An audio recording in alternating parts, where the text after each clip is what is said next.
Welcome to Best Incorporated Soldering Tip of the Month. My name is Norman Meir and I'm a certified IPC Master Instructor for Soldering Skills. Today's tip is the installation and soldering of an 0805 chip component using a point-to-point soldering technique. We'll be creating the solder joints to the IPC 610 Class 1, 2, and 3 target conditions. I will be using a .015 eutectic no-clean solder along with an external 302 no-clean flux. The soldering tip I've chosen is a wedge tip, and it will cover approximately 50 to 75% of the land area as I am showing you here.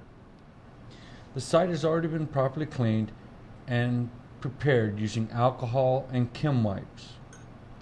Turn on the iron so that after your proper orientation, your tip will be at proper operating temperature to get a quality wetting action between the board and the pad area.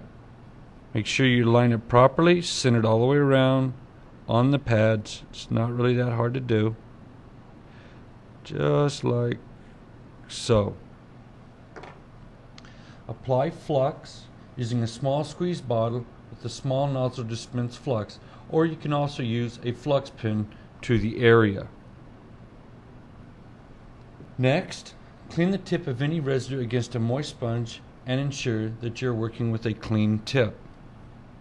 Place a pair of tweezers or an orange wood stick on top of the package to ensure that the part will not move. Gently touch the side of the package body and the pad area. Get solder reflow and come off. Now you've tacked a part into place. Next, you will orientate your board so that you can put solder on one end. You already have flux there, so all you have to do is bring the solder in.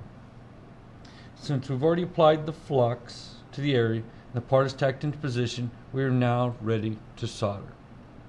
To solder the part, make sure that the solder is placed 50% of the end joint width of the 0805. Hit the pad area and slide all the way into the part in one swift motion in and out, just like so. Turn your board around, apply a little bit more flux again because you've already used the flux that was here. Again, solder about 50% of the width of the part. Get in, get out just like this. Slide in, slide out. Now that you have thoroughly cleaned your part, it is time for inspection. You're going to rotate your board up at an angle just like this and inspect.